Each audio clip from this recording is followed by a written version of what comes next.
He could never understand why his fiance's dog despised him, particularly whenever he showed her affection, until the day of their wedding when he caught them in an unthinkable act. It was Madison's wedding night. She arrived at a luxurious beachfront hotel in Charleston, South Carolina, accompanied by her dog, Titan, a large, black, muscular bulldog with a serious gaze. A sleek black SUV rolled to a stop outside the hotel, its tires crunching on the driveway. Madison stepped out, Titan at her side, his posture rigid, tail still, eyes scanning the surroundings with caution. Excitement danced across Madison's face. Tomorrow would mark the start of her married life. Ethan, her fiancé, appeared from the hotel's revolving doors. A smile lit up his face as he strode toward her, arms open for a hug. He leaned in and kissed her cheek, but Titan barked sharply. Woof! Woof! He lunged, clamping his teeth on Ethan's pant leg and tugging fiercely. Titan, stop! Madison shouted, tugging at the leash. Ethan yanked his leg back, taking a step behind Madison, a mix of fear and irritation crossing his face. Why do you always bring this dog with you? He asked, his voice tight. He almost bit me. I'm sorry, love. I just don't want him to feel lonely. Ethan's jaw tightened. But why does he act like this every time I kiss you? Madison chuckled lightly. It's just a dog, Ethan. Protective, that's all. No, Ethan said, exhaling sharply. He's always hostile toward me. He's not like this with anyone else. I don't like it. Madison placed a hand on his arm. It's okay, love. Let's not stress about Titan tonight. Tomorrow is about us, our special day. She pulled him toward the hotel entrance. A staff member stepped forward, taking Titan's leash, and led him away. Ethan stayed quiet as Madison chatted about the wedding details, but his eyes kept flicking to Titan. In the elevator, Ethan leaned close. We can't live with that dog after the wedding. He scares me. Madison's brow lifted in surprise. He'll adjust. He just needs time. We've been together months, and it's only gotten worse. Madison smiled. Please, let's enjoy tonight. No stress. The elevator doors opened to their suite. Madison gasped as she entered. Flowers adorned every surface. Balloons floated near the ceiling, and a large sign read, "Last night before you say I do." Gifts and champagne were arranged elegantly on the table. Oh my gosh, Ethan breathed. This is amazing, Madison said, hugging him tightly. Ethan smiled faintly, but his gaze went to the corner of the room where Titan now sat quietly, eyes fixed on him. Madison, too caught up in her happiness, didn't notice. She leaned close to Ethan, whispering softly, I love you, babe. I love you too. He brushed her hair behind her ear. For a moment, they stood like that, still, warm, the world around them fading away. Then, Ethan's phone rang. A grin spread across his face. It's the groomsmen. They've just arrived. I'll meet them downstairs. Go ahead, Madison said, kissing him. Tell them I said hi. Ethan kissed her again and left the room. Madison closed the door, Titan lying calmly nearby, alert. She hummed softly as she touched up her hair in the mirror. Downstairs, Ethan met his groomsmen and best friend, Dylan, in the hotel lobby. The guys were laughing, joking, and clearly excited. But they weren't just there to hang out. They had come prepared. Balloons, gift boxes, a trumpet player, and even someone carrying a large heart-shaped cake were all part of the surprise celebration for Madison. Ethan held a bouquet of fresh red roses in his hands. This is going to make her smile so much, he said proudly, a broad grin spreading across his face. Dylan nodded eagerly. She's going to love it, man. Trust me. The team followed Ethan up the hallway, each step filled with anticipation. They stopped a few feet away from Madison's room. Okay, Ethan whispered, crouching slightly. Here's the plan. When she opens the door, I give her the flowers, the trumpet guy plays, then you all come in with the gifts. Simple, right? Got it, Dylan said, smiling. She won't see this coming. Ethan turned toward the door, his heart full of joy. He raised his hand to knock, but then he heard something. Laughter. Madison's laughter from inside the room. His hand froze midair. Her voice carried clearly through the door. Can you believe that Ethan said he doesn't want Titan around after the wedding? He thinks Titan is just too aggressive toward him. Ethan raised an eyebrow, confused. He slowly lowered his hand, listening intently. Madison continued, her tone light, playful. You know, Ethan is always busy with work, and he can't even keep me company like Titan does. Ethan blinked. His mouth fell open. Step by step, the bouquet in his hand began to tremble. His heart raced uncontrollably. Inside the room, Madison's voice grew softer, colder, sharper. I'll just marry him, then divorce, and take half of everything. That's the plan. Ethan felt the blood drain from his face. His knees nearly buckled. And once that's done, I'll go straight to Chase. He's the only man I've ever truly loved. Crash. The flower slipped from Ethan's fingers, scattering across the hallway floor. Dylan and the others froze, eyes wide in shock. The trumpet player stood paralyzed, unsure what to do. Ethan didn't speak. He just stood there, staring at the door as if it had become a wall of fire. His whole world was collapsing behind it. The woman he loved, the wedding he dreamed of, all a lie. Inside the room, Madison laughed again. Outside, Ethan's heart broke. Dylan, holding a wrapped gift box, stepped a little closer. When he saw the bouquet crushed on the floor, he called softly, "Ethan, what's going on?" Ethan slowly turned his head, tears streaming down his face like relentless rain. "Ethan, what's wrong?" Dylan asked again, louder this time. The trumpet player looked on, confused. The gift bearers went silent, but Ethan didn't answer. He didn't blink. He simply turned and walked away. Head low, lips sealed, heart shattered. His tears didn't stop. No one, not even his best friend, understood what had just happened. That night was the worst night of his life. That night was the worst night of Ethan's life. He didn't sleep. He didn't eat. He sat on the edge of his hotel bed, staring at the floor, hands shaking, eyes swollen from crying. Every time he closed his eyes, he heard her voice again. I'll just marry him, then divorce and take half of his money. Ethan can't keep me company like Titan does. Chase is the one I truly love. His chest hurt. His heart was broken beyond words. What kind of woman was he about to marry? How could someone plan something so evil and still smile like nothing was wrong? But then came another pain, the shame. Everyone was waiting.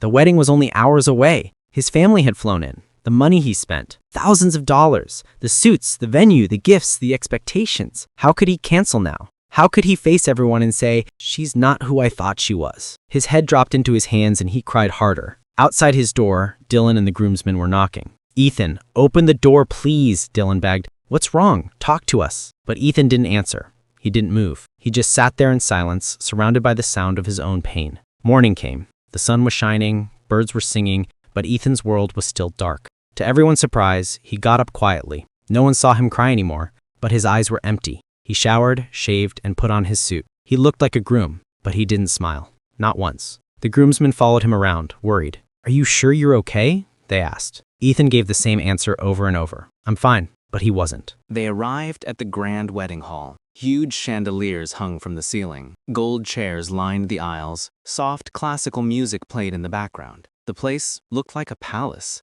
Guests were already seated. Cameras flashed everywhere.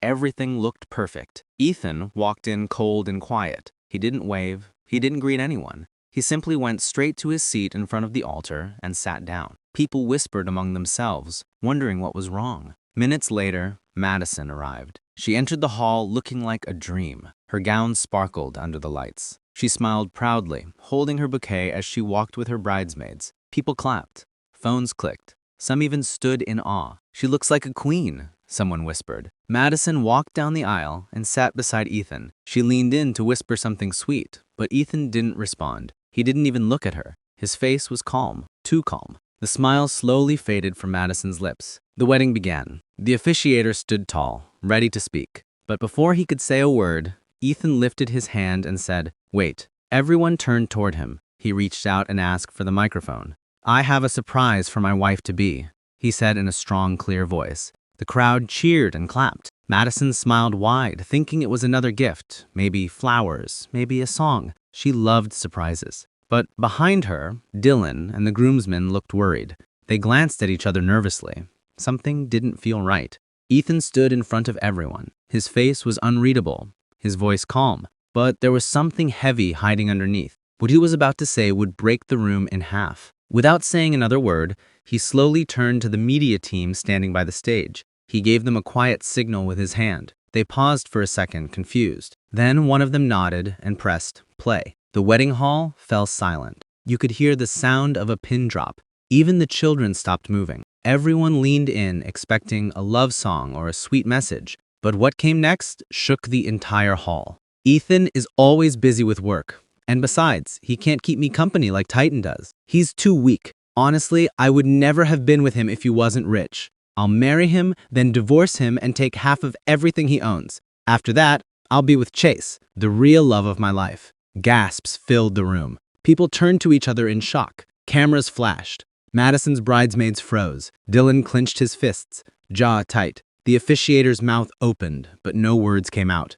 The sound of Madison's laughter, once charming, now felt like a knife twisting in Ethan's heart. Every single guest could feel the tension, the betrayal, the heartbreak that had unfolded in front of them all. Ethan stood still, eyes locked on Madison. The world had changed in a single moment. The wedding, the money, the love he thought was real. It was gone.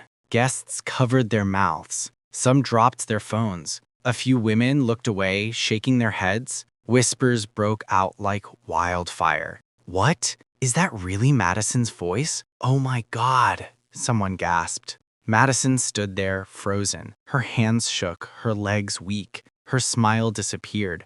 Her face turned pale. She looked down, too ashamed to meet anyone's eyes. She could feel every stare burning through her like fire. She wanted the ground to open and swallow her whole. Ethan stood still, eyes locked on the crowd, heart pounding. He was trying to hold it together, but the pain was too much. He reached into his pocket and pulled out a pair of dark sunglasses. With trembling hands, he put them on, not to look cool, but to hide the tears that were now fighting to fall. Madison took a step back. She couldn't breathe. People were still whispering. Some were recording. Others were just stunned. Then, without a word, Madison collapsed to the ground and fainted. Ethan didn't touch her. He didn't even move. He just adjusted his glasses, took a deep breath, and walked out of the wedding hall with his head held high. The moment he left, the room exploded with noise. People stood up,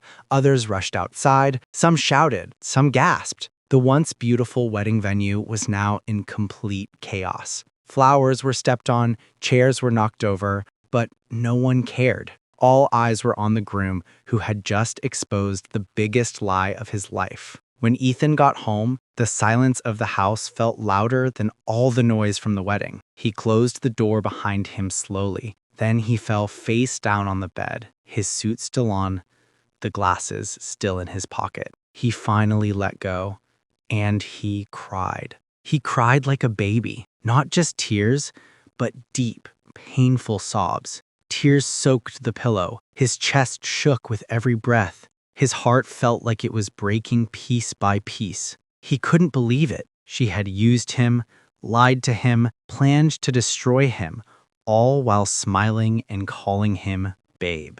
Outside, friends and family came to the door. They knocked, begged, and called out his name. "Ethan, please open up. Let us in, bro. We're here for you, man." But Ethan didn't answer. He didn't move. He just lay there, broken and silent. Days passed. Ethan didn't eat. He didn't go to work. He ignored every call, every knock, every message. He stayed indoors, drowning in pain. He kept replaying the audio in his head, the laughter, the betrayal. He stared at the ceiling, asking himself over and over, why me?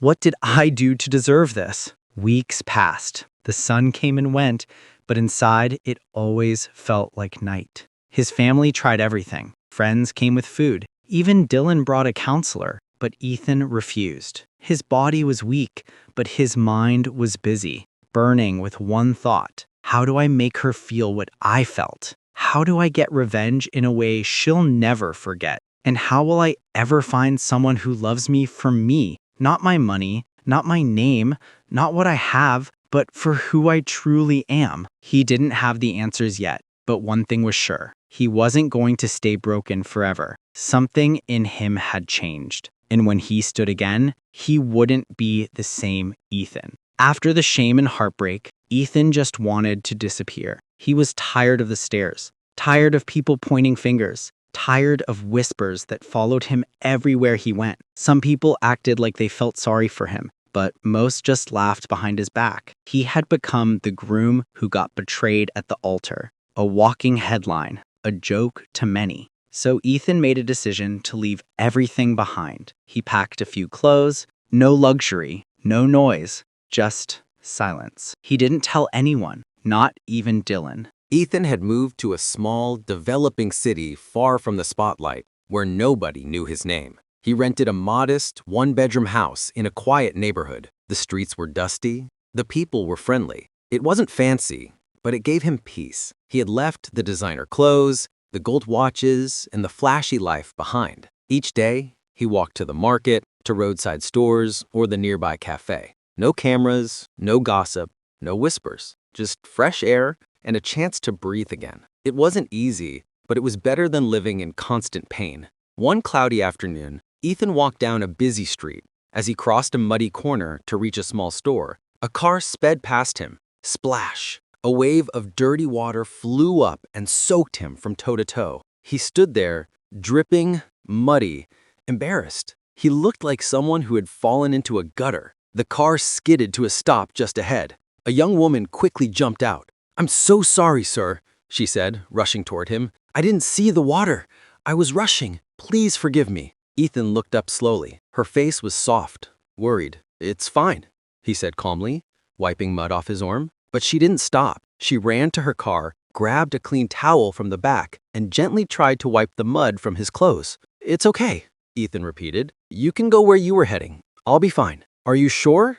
she asked, still looking guilty. He nodded. "Thank you," she whispered, smiling, then rushed back to her car and drove off. Ethan stood there for a moment, soaked and cold, completely shocked. She was kind, he whispered to himself. Not many people would do that. He thought about asking her name or even her number, but it was too late. She was gone. Weeks passed, but Ethan couldn't stop thinking about her, the stranger with the kind eyes and the warm towel. Then, one Saturday afternoon, he walked out of a local mall carrying a grocery bag. As he reached the front steps, he froze. There she was, the same girl, laughing with a friend outside the mall. She wore a simple dress, her hair tied up in a bun. Sunlight hit her face, and she looked even more beautiful than he remembered. He stepped closer, heart racing. Their eyes met. "Oh, it's you," she said, smiling. "I didn't expect to see you again," Ethan replied, trying to sound calm. She laughed. "This is my best friend, Aubrey," she pointed beside her.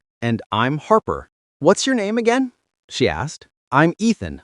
It's nice to finally meet you properly," he said. They chatted for a few minutes, the mood light and sweet. This time, Ethan didn't miss his chance. "Can I have your number?"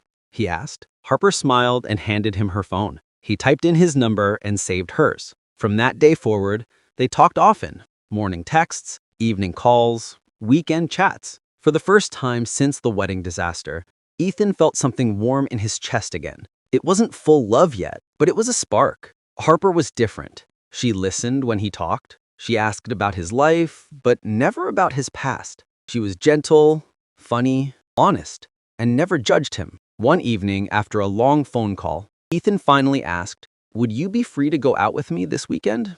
I'd love to take you somewhere special." Harper laughed lightly. "Yes, I'd love to." Then her voice softened. Would it be okay if I bring someone along?" "Who?" Ethan asked, curious. "My best friend, Aubrey, the one you saw at the mall." Ethan paused for a moment. "Oh, so sure, that's fine." "Are you sure?" Harper asked again. "Yeah," he said with a small laugh. "It's no problem." But inside, something in his chest whispered, "Be careful." He had no idea that this simple yes, this little decision, would lead to the most shocking twist of his life. The day finally came. Ethan woke early, nervous but excited. He wore a clean shirt, combed his hair neatly. He didn't have much anymore, but he still wanted to make a good impression. Ethan climbed into his modest, worn-out car. It was far from stylish. The paint was dull, the radio didn't work, and it emitted an odd clanking noise when he started it. But it moved, and that was enough for him. He drove slowly through the town, following the directions Harper had texted him. When he reached her house, he honked once and stepped out, wearing a friendly smile. Harper peeked through the window and froze. Her expression dropped immediately. She turned to Aubrey, her companion. "Is this the car he brought?" she muttered, frowning. "I just can't get in that. It's humiliating." Aubrey glanced at the car, then back at her. Come on, Harper, there's nothing wrong with it. It's old, yes, but not that bad. I'm not getting in, Harper insisted, folding her arms. Harper, Aubrey sighed, please, let's just go. It's about the person, not the car. After a long pause, Harper finally relented. She grabbed her small purse, rolled her eyes, and followed Aubrey outside. They slid into the car, saying very little. Ethan smiled warmly. Hi, ladies. You both look wonderful, he said. Thanks, Aubrey replied politely. Harper barely murmured a response. Ethan ignored it. His focus was entirely on making the evening enjoyable for them. He drove them to a quiet, quaint restaurant. Not fancy, but clean and welcoming. They entered and sat at a table near the window. A waiter approached with his notepad. Good afternoon. May I take your order? He asked. Ethan returned a polite smile. Just a plate of rice and a bottle of water, please. Harper raised her hand, leaning back in her chair. I'll have rice, grilled chicken, grilled fish, a side salad, and your finest wine, she said, her tone haughty. Aubrey's eyes widened in surprise. She leaned toward Harper, whispering, This is way too much. Harper ignored her and even added dessert to the order. Aubrey kept her selection simple. She said, Just rice and water for me, quietly. Ethan tried to conceal his reaction. He glanced at Harper's elaborate order and forced a faint smile. When the meal arrived, they ate quietly. Aubrey noticed Ethan's cautious way of eating, sensing that something was amiss. After the plates were cleared, the waiter brought the check. Ethan opened his wallet, counting the cash he had brought along. His heart sank. It wasn't sufficient. He leaned toward Harper and whispered, Please, I'm a bit short. Could you help cover just a little of the bill? Harper's face twisted in disdain. You brought us out knowing you didn't have enough money? She said sharply. Aubrey's eyes widened. She nudged Harper under the table, whispering, Stop it, you're embarrassing him. Ethan looked down, cheeks burning with shame. Aubrey quickly dug into her bag, pulling out a few folded bills. She slid them discreetly toward Harper under the table. Take it, she whispered. Just give it to him, please. Ethan hesitated, then accepted the money, whispering, Thank you. He added it to his own cash and quietly settled the bill. No one spoke for the next few minutes. The air was heavy, but Ethan didn't let it ruin his focus. As they stepped outside, Ethan forced a polite smile while sliding back into his old car. He turned the ignition, the engine coughed and rattled, but eventually it looched forward. Driving through a bustling intersection, he slowed to make a turn. Suddenly, a sleek, white luxury car pulled up alongside them and blared its horn. Beep beep, Harper glanced over. The driver, a tall man wearing sunglasses and a gold chain, rolled down his window and grinned confidently. Hey, beautiful. Can I have a word? Harper returned a small smile and didn't even glance at Ethan. Hold on, she said to Aubrey. She stepped out and walked over to the man. They talked for a few moments. Harper laughed lightly, flipped her hair, and finally exchanged numbers with him right there. Ethan sat quietly in the car, eyes fixed on the rearview mirror, feeling a strange mix of disbelief and hurt. When Harper returned, she barely spoke. Thanks for the ride, she muttered, her tone flat and indifferent. Aubrey glanced at Ethan, then back at Harper. Thank you, Ethan. I had a lovely time, she said softly. Ethan nodded silently and drove them home. Harper didn't even offer a goodbye. Aubrey lingered behind. What you did just now, she whispered to Harper, wasn't right. Harper rolled her eyes. What? He's an adult. If you can't afford a simple outing, don't volunteer. Aubrey shook her head in disbelief. You embarrassed him. You humiliated him over a meal, and then you gave your number to some stranger right in front of him. That was cruel. Harper shrugged, unconcerned. Whatever. He's broke. That's not my problem. The two friends bickered all the way into the house, but Aubrey couldn't stop thinking about Ethan's face. The effort he'd made, the shame he'd felt, the quiet dignity he'd maintained. It all lingered in her mind. Behind that calm exterior was a man still mending, and someone was relentlessly testing his patience. Months passed. Even after the awkward dinner outing, Ethan and Harper kept communicating. Perhaps it was hope, perhaps loneliness. Ethan still clung to the possibility of something genuine between them. They texted, they spoke on the phone, and met occasionally. Step by step, he thought they were getting closer, learning each other's hearts. Harper didn't always treat him kindly, but Ethan chose to overlook it. He wanted to believe she needed time, that perhaps she might see past his modest life and recognize the man beneath. One sunny afternoon, Ethan decided to visit Harper at her home. They sat on her small couch. Harper sipped juice, scrolling through her phone, while Ethan nervously picked at his fingers, gathering courage. "Harper, if I asked you to marry me one day, would you say yes?" he said softly, voice trembling slightly. Harper froze. Her eyes flicked up, studying him slowly. Then she exploded into sharp, mocking laughter. "Marry you?" she exclaimed, chuckling even louder. "Like this? The way you are?" Ethan's chest tightened. He blinked, uncertain if she was joking or serious. "I don't even blame you," Harper continued, rising to her feet. "I blame myself for letting you in, for talking to you at all. You're just poor, pathetic." Her words cut through him like knives. Ethan remained seated, feeling a piece of himself splinter with each syllable. Just then, Aubrey stepped in from the adjoining room. She had overheard the commotion. "What's happening?" she asked, glancing between the two. Harper crossed her arms defiantly. "Can you believe this man is asking me to marry him?" Aubrey's eyes widened. "And that's why you're yelling?" "Harper, what's so wrong with that? Why is it bad to marry him? If you think it's ridiculous, then go ahead and marry him yourself." Harper snapped back angrily. "If you care so much, take him. I'm not stopping you." Aubrey turned to Ethan. His eyes shimmered with unshed tears, lips pressed tightly together, jaw trembling slightly. "I would marry him," Aubrey said firmly, her tone steady and full of conviction. "If he had feelings for me." Harper gave a sarcastic smirk. "Does he even have a choice?"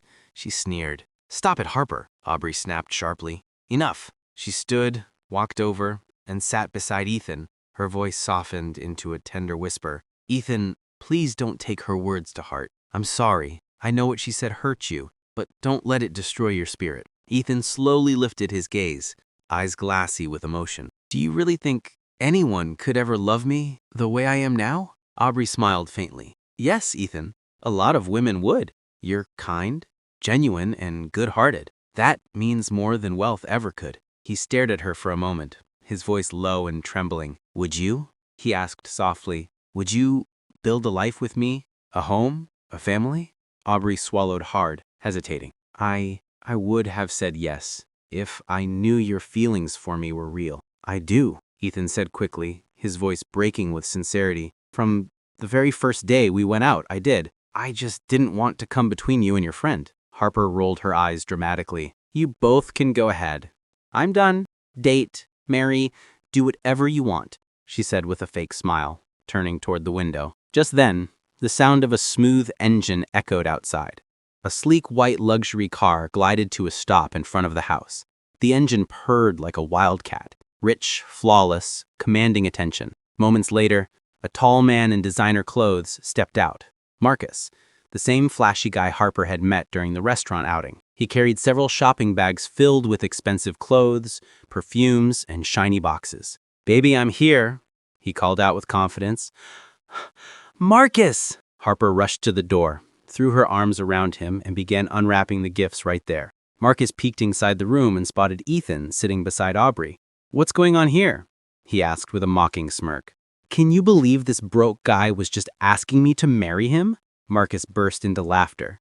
"This one? Are you joking, right?" he mocked, pointing straight at Ethan. "He doesn't even know his level. Look at him. Cheap, ordinary, nothing special." Ethan looked down, his heart aching, but he remained silent. His dignity wouldn't let him respond. But Aubrey had heard enough. She stood abruptly and faced Marcus, her eyes sharp and her tone fierce. "I don't care how rich you are. You don't get to insult anyone in front of me, especially not him." Marcus raised an eyebrow. "And who are you supposed to be?" "Someone who values people for their hearts, not their wallets. Something you clearly wouldn't understand." The room fell silent. Even Harper looked uneasy for a split second, before quickly recovering. She grabbed her purse and tugged on Marcus's arm. "Let's go, babe. These people aren't on our level," she said arrogantly. The two stormed out together, laughing as they slammed the door behind them. Ethan sat there, humiliated but composed, holding on to the last bits of his pride. Aubrey sat back down beside him. She reached out gently and took his hand. "You don't deserve this," she said softly. "You deserve real love, the kind that sees your worth." Ethan turned toward her, his eyes glistening. "And you," he whispered, "you're the first person who's ever made me feel truly seen." Aubrey smiled faintly, her thumb brushing against his hand. In that quiet, fragile moment, something unspoken yet powerful passed between them, something deeper than sympathy, stronger than words. From that day, when Harper walked out with Marcus, something inside Ethan shifted. He stopped looking backwards and started truly seeing Aubrey, her compassion, her courage, her loyalty. She had stood by him when he had nothing. She defended him when he was shamed. She believed in him when no one else did. And as days turned into months, their bond grew. They laughed together, shared late-night talks, and supported each other through every hardship. Aubrey surprised him with little things, a clean shirt, a simple wristwatch, snacks he liked. She even lent him money when he needed it, never once asking when he'd repay it. And she loved him, deeply, purely, selflessly. Even when his shoes were worn and his pockets empty, she stayed. Even when the world ignored him, she saw him. Their love became like a slow-burning fire, quiet, enduring, and real. But what Aubrey didn't know was that Ethan had been keeping something from her all along, a secret big enough to change everything. One evening, Ethan called Aubrey. His voice was calm but warm. "Hey," he said softly, "I'd like to take you out tonight. Please dress nicely. I'll come pick you up." Aubrey smiled, slightly blushing. "Really? What's the occasion?" Ethan replied with a quiet grin. "You'll see." That evening, Aubrey stood in front of her mirror, brushing her hair, putting on light makeup, simple, elegant, and perfect for the evening. The sky outside was painted in shades of gold and orange as the sun began to set. A low rumble echoed from the street. Vroom, vroom. From down the road, a convoy of gleaming black SUVs and luxury cars slowly approached, their polished surfaces reflecting the dying sunlight. Guards in crisp black suits sat inside some of the vehicles. Flags and emblems shimmered gently on the hoods. Neighbors stepped out to watch in astonishment. "Who are they here for?" someone whispered. The convoy stopped right in front of Aubrey's gate.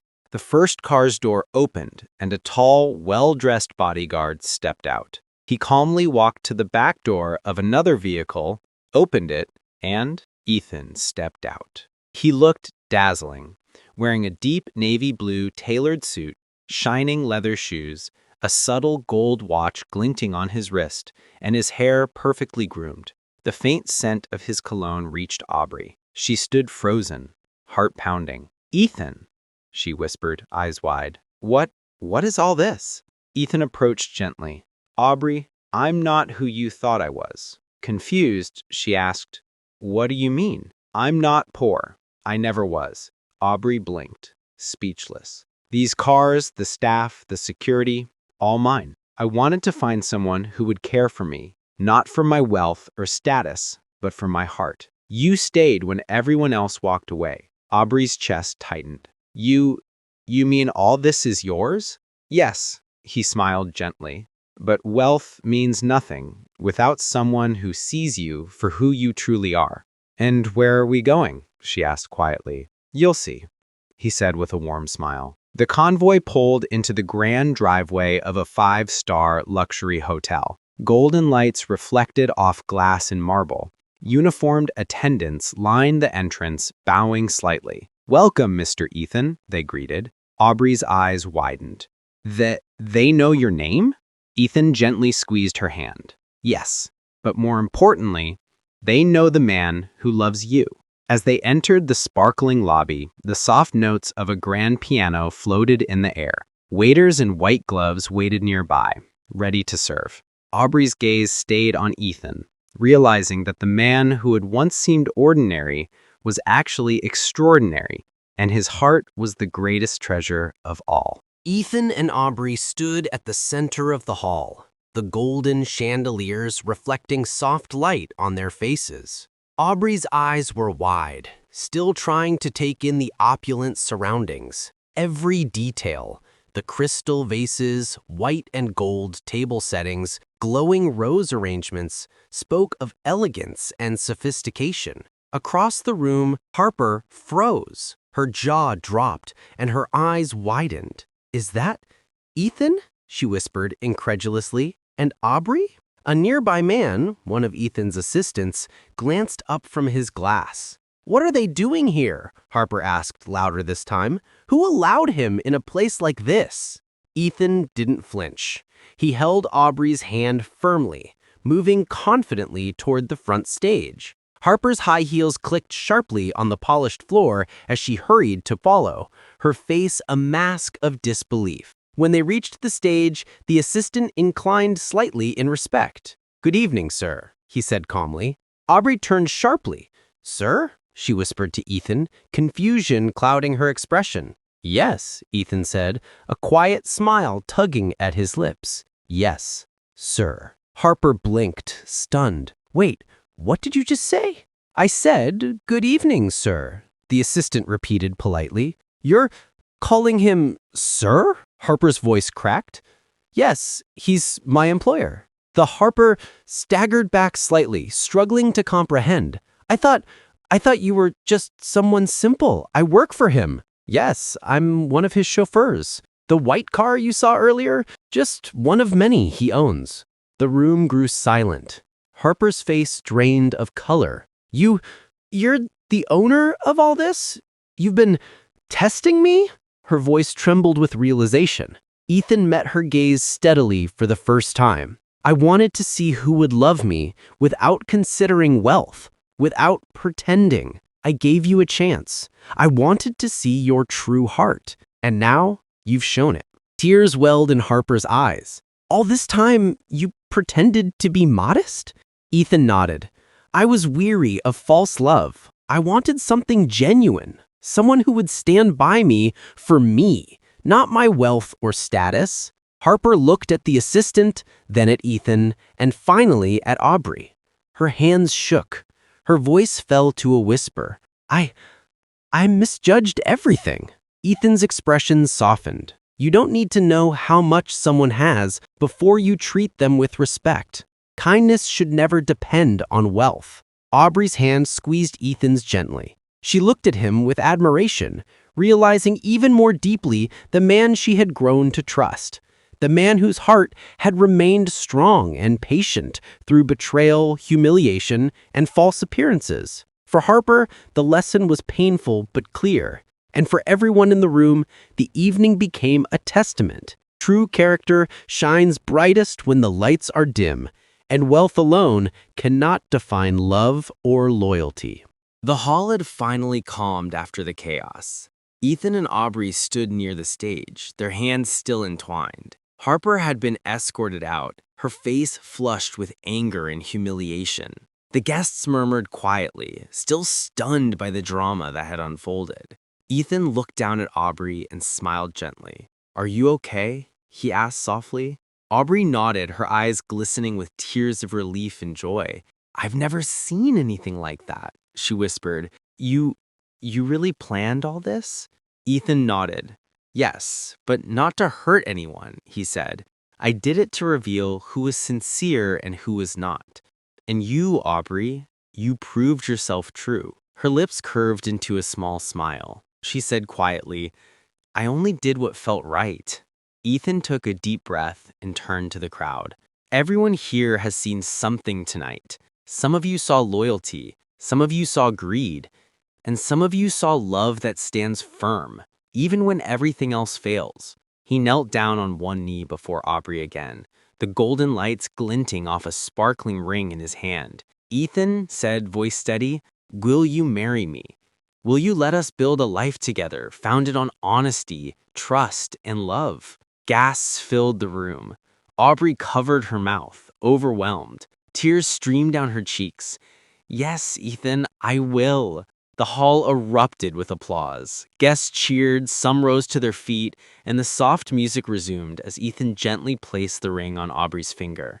He stood and embraced her, holding her tightly. Their kiss was tender, full of all the unspoken emotions they had carried for so long. Outside the hall, Harper's car had disappeared, leaving a faint echo of her fury. But inside, nothing else mattered. Aubrey and Ethan were surrounded by love, validation, and the sweet triumph of truth. And in that quiet, magical glow, Ethan and Aubrey knew they had found something that no betrayal, no deception, and no material greed could ever destroy. As the crowd celebrated, Ethan whispered into Aubrey's ear, "No one else matters now. You're the one I've waited for." Aubrey smiled, resting her head on his shoulder. "And I've waited for you, too," she murmured. The evening continued with laughter, music, and the warm glow of chandeliers reflecting on every smiling face. It was a moment of victory, not of wealth or status, but of integrity, patience, and genuine love. And in that quiet, magical glow, Ethan and Aubrey knew they had found something that no betrayal, no deception, and no material greed could ever destroy. Where are you watching from? Don't forget to like, share, and most importantly, subscribe for more interesting stories.